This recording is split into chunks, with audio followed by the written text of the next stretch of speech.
اما بعد اعوذ باللہ من الشیطان الرجیم بسم اللہ الرحمن الرحیم ما کان محمد ابا احد من رجالکم ولکن رسول اللہ وخاتم النبیین۔ درود شریف پڑھیں۔ اللہم صلی علی محمد وعلی آل محمد کما صلیت علی ابراہیم وعلی آل ابراہیم انک حمید مجید۔ اللہم بارک علی محمد وعلی آل محمد کما بارکت علی ابراہیم وعلی آل ابراہیم انک حمید مجید۔ آج کے درس میں قادیانیوں کی ایک کتاب ہے، فتویٰ کی کتاب ہے، اس کو فتاوی احمدیہ کے نام سے یاد کیا جاتا ہے۔ اس میں ایک سوال کیا گیا ہے اور اس کا جواب دیا گیا ہے۔ ذرا آپ سوال بھی سنیں اور جواب بھی سنیں۔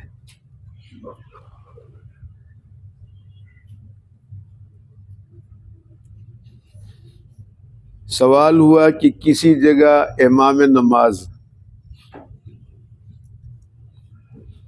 یعنی نماز پڑھانے والا امام حضور کے حالات سے واقف نہیں، حضور یہاں لکھ کے بریکٹ میں، یعنی مرزا قادیانی کے حالات سے واقف نہیں، امام نماز مرزا قادیانی کے حالات سے واقف نہیں، تو سوال ہے کہ اس کے پیچھے نماز پڑھے یا نہ پڑھے۔ یہ قادیانیوں سے سوال ہو رہا ہے کہ اگر مسجد کا کوئی امام جو مرزا غلام قادیانی کو نہیں جانتا، اس کے پیچھے نماز ہوتی ہے یا نہیں، تو جواب دیا ہے۔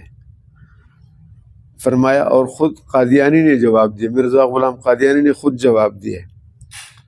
فرمایا، پہلے تمہارا فرض ہے کہ اسے واقف کرو، یعنی اس امام کو میری نبوت کا پیغام دے دو، مجھے میرا سمجھا دو، واقف کرا دو میرے سے، ٹھیک ہو گیا۔ پھر اگر تصدیق کرے تو بہتر، ورنہ اس کی پیچھے اپنی نماز ضائع نہ کرو۔ سمجھ گئے؟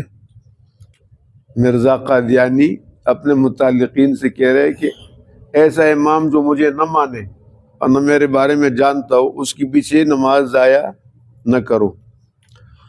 اگر کوئی خاموش رہے، نہ تصدیق کرے اور نہ تکذیب، یعنی مرزا غلام قادیانی کے بارے میں کوئی خاموش رہے تو غلامت قادیانی کہہ رہے وہ بھی منافق ہے، اس کی پیچھے بھی نماز نہ پڑھو۔ یہ ان کی کتاب ہے فتاوی احمدیہ، اس کے جلد نمبر 1 اور صفحہ 82۔ اب اس کی میں تشریح کر رہا ہوں، وہ آپ سنیں۔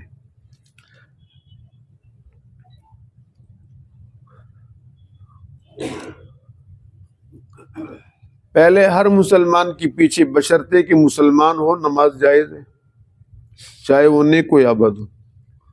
اگر بد ہے تو وقتی طور پر نماز جائز ہے، مستقل امام آپ اس کو نہیں رکھ سکتے جب تک باشرہ نہ ہو، اس میں کوئی عیب نہ ہو۔ یہ عام ضابطہ ہے اہل اسلام کا۔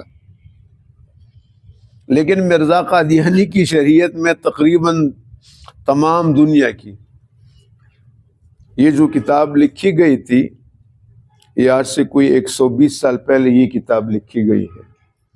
اس وقت دنیا میں مسلمانوں کی تعداد 40 کروڑ تھی۔ کتنی؟ انہوں نے یہاں 40 کروڑ اس لیے لکھا ہے کہ تمام دنیا کے 40 کروڑ مسلمان مرزا قادیانی کو نبی اللہ نہ ماننے اور ان پر ایمان نہ لانے کی وجہ سے ان کے نزدیک کافر ہیں۔ آج دنیا میں 2 ارب مسلمان ہیں۔ کتنے ہیں؟ کل آبادی دنیا کی 8 ارب ہے۔ کل آبادی کتنی ہے؟ جن میں 6 ارب کافر ہے اور 2 ارب مسلمان۔ بحیثیت ایک قوم اور ایک ملت کے مسلمان زیادہ ہے، اس لیے کہ 6 ارب میں ہندو بھی ہے، عیسائی بھی ہے، یہودی بھی ہے، مجوسی بھی ہے، فارسی بھی ہے، دہریے بھی ہے، کمیونسٹ بھی ہے، ان سب کا مجموعہ 6 ارب ہے۔ تو ایک قوم کے حساب سے سب سے بڑی قوم کون سی ہے؟ مسلمان، جن کی تعداد کتنی ہے؟ مرزا غلام قادیانی کے یہاں دو باتیں ہیں، اس کو سمجھے۔ اس کا کہنا ہے کہ جو مجھے نہ جانتا ہو اور یا جو مجھ پہ ایمان نہ لائے، یہ دونوں کافر ہے اور اسلام سے خارج ہے۔ تو ہم قادیانی اسے کہتے تم نے ہمیں کافر کہا تھا، وہ پلٹ کر تمہارے اوپر آ گیا کہ ہم تو قادیانی کو نہیں مانتے ہیں۔ نبی تو بڑی دور کی بات ہے، وہ تو کذاب ہے، وہ تو دجال ہے، وہ تو کافر ہے، دائر اسلام سے خارج ہے۔ امام ابو حنیفہ رحمۃ اللہ علیہ فرماتے کہ اگر کوئی آدمی نبوت کا دعویٰ کرے اور اگلا آدمی اس سے کہے کہ تمہارے پاس نبی ہونے کی کیا دلیل ہے، فرمایا یہ آدمی بھی کافر ہو گیا، اس لیے کہ جناب محمد الرسول اللہ صلی اللہ علیہ وسلم کی نبوت ازہر من الشمس ہے، روز روشن کی طرح کہ آپ آخری نبی ہے، آپ کے بعد کوئی نیا نبی نہیں آئیں گے، یہ واضح ہے۔ لہذا اب ان کے یہاں مرزائیوں کے یہاں بحکم الہی مرزائیوں کے سوا کسی مسلمان کی پیچھے نماز جائز نہیں ہے بلکہ حرام ہے۔ اور یہ کہہ رہے آگے حوالے قرآن میں ہے وَرْكَعُوا مَعَ الرَّاكِعِينَ، جھکنے والوں کے ساتھ جھکو، یعنی جماعت کے ساتھ نماز پڑھو، اس کا مطلب یہ ہے۔ دوسرے حدیث میں دارقطنی کی صلوا خلف کل بر و فاجر، ہر نیک اور بد کی پیچھے نماز پڑھ سکتے ہو۔ اور شرح فقہ اکبر ملا علی قاری رحمہ اللہ میں بھی یہی لکھا ہوا ہے۔ قادیانی کہتے ہیں یہ سارے حکم منسوخ ہو گئے، اس کا مطلب کیا؟ وہ دین اسلام کو منسوخ کہہ رہے۔ اگر یہ قرآن کی آیت منسوخ ہے تو کیسے منسوخ ہوئی؟ رسول اللہ صلی اللہ علیہ وسلم کی زندگی میں تو تھا، آپ کے بعد تو بات ہی ختم ہو گئی۔ کیا اس لیے نئے نبی کو ماننے سے دین بدل جاتا ہے، کلمہ بدل جاتا ہے، شریعت بدل جاتی ہے۔ یہ کہہ رہے ببانگ دل کہ یہ حکم منسوخ ہے، لہذا اب شرط یہ کہ قادیانی کو نبی مارنا پڑے گا، یہ ان کے الفاظ ہیں۔ اس سے بڑھ کر شریعت جدیدہ کا اور کیا دعویٰ ہو سکتا ہے جو ہمارے حکم، ہماری آیات اور ہماری کتابوں کی عبارات کو کیا کہے؟ منسوخ۔ تو منسوخ انسان نہیں کر سکتا، منسوخ کون کرتا ہے؟ اللہ، جس کو شارع کہا جاتا ہے۔ ناسخ وہ ہے، ننسخ قرآن کے اندر آیت موجود ہے، ننسخ نأتی، جو ہم کسی آیت کو آپ سے بلا دے یا منسوخ کر دے، ہم اس کے بدلے بہتر لے کر آتے ہیں۔ تو ناسخ تو اللہ کی ذات ہے، تو یہ جھوٹا دعویٰ ہے۔ جبریل علیہ السلام نے آ کر بتا دیا کہ یہ حکم منسوخ ہے اور یہ حکم اس کے بدلے میں۔ اب جبریل علیہ السلام کہاں آئے، کس کے پاس آئے؟ یہ ایک بات ہوگی۔ آگے وہ لکھتا ہے تتم حقیقت الوحی، ایک کتاب ہے، اس کی صفحہ 48 پر، میں اس خدا کی قسم کھا کر کہتا ہوں کہ جس کے ہاتھ میں میری جان ہے کہ اس نے مجھے بھیجا ہے، اسی نے میرا نام نبی رکھا ہے۔ ایسا جھوٹا، اور اس نے مجھے مسیح موعود کے نام سے۔ اچھا، میں نے اس دن ساتھ یہاں ہماری کانفرنس میں سامنے قادیانیوں کا گھر ہے، میں نے کہا خدا کے بندو مجھے یہ بتاؤ، وہ کہتے میں آدم ہوں، کہتے میں نوح ہوں، کہتے میں ابراہیم ہوں، کہتے میں موسیٰ ہوں، پھر کہتے میں محمد ہوں، پھر کہتے میں مسیح ہوں۔ الو کہیں کہ ایک بات بتاؤ نا، یہ کیا ہے؟ جیسے وہ کہتے ہیں ہماری قوم مغل برلاس ہے، پھر کہتے میری دادی عباس دادی سادات تھی، پھر کہتے ہیں وہ حدیث میں جو لو کان الایمان عند سریا، اگر سریا کے پاس بھی ہوتا تو فارس کے لوگ، کہتے میں فارسی النسل بھی ہوں۔ پھر ساتھ کہتے ہیں علامہ محی الدین ابن عربی نے میرے بارے میں لکھا ہے کان سنی الاسد، کانا سنی، یہ جو آئے گا تو یہ چائنا والا ہوگا۔ تو چائنا والا بھی وہ ہے، مغل برلاس بھی وہ ہے، سادات میں بھی ہے، اور فارس والوں میں سے بھی ہے، بیک وقت موجود مرکب ہے۔ ٹھیک ہے نا، یہ ہے، یہ پاگل پن ہے۔ اللہ اکبر۔ کہتے ہیں میرے اب یہ بات بڑی اہم ہے، اب درس ہمارا مکمل ہونے والے ہے، لیکن یہ بات بہت اہم ہے۔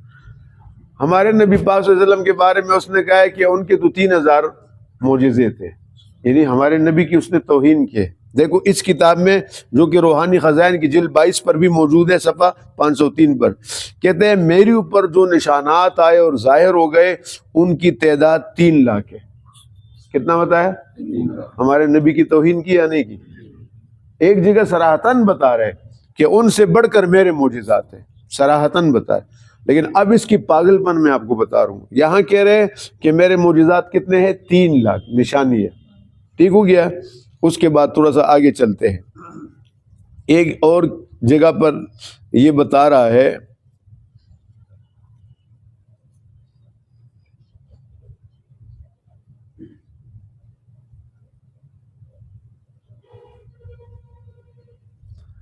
یہی تتمہ حقیقت الوحی صفحہ 136 پر ہے. کہتے اللہ نے مجھے اتنے معجزات دیے کہ باستثناء نبی پاک صلی اللہ علیہ وسلم کے، کہتے تمام انبیاء علیہ السلام میں ان کا ثبوت اس کثرت سے نہیں جتنے میرے پاس ہے. یعنی اس جملے میں اس نے سارے نبیوں کو ان کے معجزات پر رد کر دیا. اس کے بعد آگے ایک اور جگہ کہتے اللہ نے مجھے اتنے نشان دکھلائے کہ اگر نوح کے زمانے میں یہ معجزات دکھلائے جاتے، یہ نشان، تو لوگ غرق ہونے سے بچ جاتے. یعنی نعوذ باللہ نوح علیہ السلام ناکام تھے اس کے الفاظ میں. یہ بھی اسی کتاب حقیقت الوحی میں. اب اس نے جو صراحتاً دعویٰ کیا پیچھے 3 لاکھ کا، کہ میرے معجزات نشانیاں 3 لاکھ ہیں. اس کے بعد ایک اور کتاب ہے براہین حصہ پنجم صفحہ 56 روحانی خزائن جلد 21 صفحہ 72. دیکھو اس پر کیا کہہ رہے ہیں. در حقیقت یہ خرق عادت نشان ہے. معجزہ خرق عادت کو کہتے ہیں کہ عموماً ایسا نہیں ہوتا، اور اگر بہت ہی سختگیری اور زیادہ سے زیادہ احتیاط سے بھی کام لیا جائے تو جو نشان مجھ پر ظاہر ہوئے وہ 10 لاکھ سے زیادہ ہے. پہلے کتنا کہا؟ 3 لاکھ. اب کتنا بتا رہے؟ کہتے 10 لاکھ سے زیادہ ہے. اب تھوڑا سا اور آگے چلتے ہیں.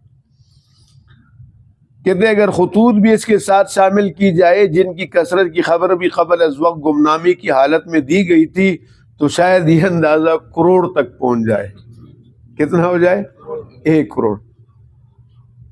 3 لاکھ، پھر 10 لاکھ، اور اب کیا ہے؟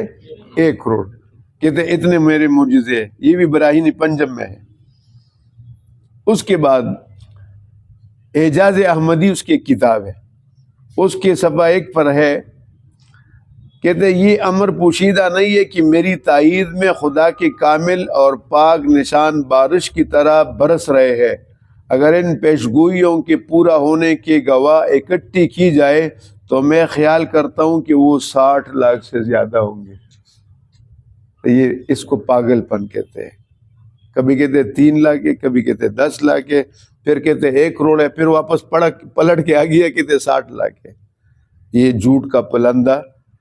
تو یہ اس نے انبیاء علیہ السلام کی شان میں توہین کی ہے. بلکہ میں آپ کو ایک عبارت اور پیش کرتا ہوں، وہ بہت اہم ہے.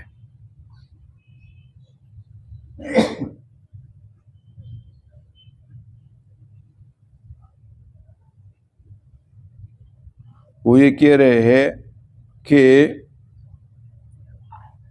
مجھے جو اللہ نے معجزات دیے، یہ چشم معرفت اس کی کتاب ہے، چشم معرفت، اس کے صفحہ 317 پر ہے، اور روحانی خزائن جلد 23 صفحہ 332 پر. اور خدا تعالیٰ نے اس بات کو ثابت کرنے کے لیے کہ میں اس کی طرف سے ہوں، یعنی میں اس کا نبی ہوں، اس قدر نشان دکھلائے کہ اگر وہ نشانات یعنی وہ معجزات 1000 نبی پر تقسیم کی جائے تو ان کی نبوت ثابت ہو جائے گی. اندازہ کرے کہ مجھے اتنے معجزات ملے کہ 1000 انبیاء کی نبوت اس سے ثابت ہوتی ہے. تو یہ ایک فتنہ ہے، اور بہت بڑا فتنہ ہے. یعنی آپ دیکھیں ہم 135 سال سے لگے ہیں ہمارے کابرین اس کی سرکوبی میں، تو تاریخ انسانی میں اتنا بڑا فتنہ کوئی نہیں آیا. اللہ تعالیٰ ہم سب کو اس فتنے سے محفوظ فرمائے اور تمام اہل اسلام کو بھی محفوظ فرمائے. اللہم صلی اللہ علیہ وسلم. سبحانک لا علم لنا الا ما علمتنا. یا کریم ان ساتھیوں کا بیٹھنا قبول فرما، سب کو اجر عظیم عطا فرما. حضور نبی کریم صلی اللہ علیہ وسلم کے تحفظ ختم نبوت کے لیے ہمیں اور ہماری نسلوں کو بھی قبول فرما. یا اللہ ان میں جو بیمار ہیں ان کو شفا عطا فرما. گھروں میں کوئی بیمار ہے سب کو شفا عاجلہ نصیب. پریشانیاں یا اللہ پریشانیاں دور فرما. مالی تنگ دستی ہے یا اللہ وہ بھی دور فرما. غیب سے مدد فرما، دستگیری فرما. وصلی اللہ تعالی. کل انشاءاللہ مغرب میں دستار بندی ہے طلبہ کی، آپ سب اگر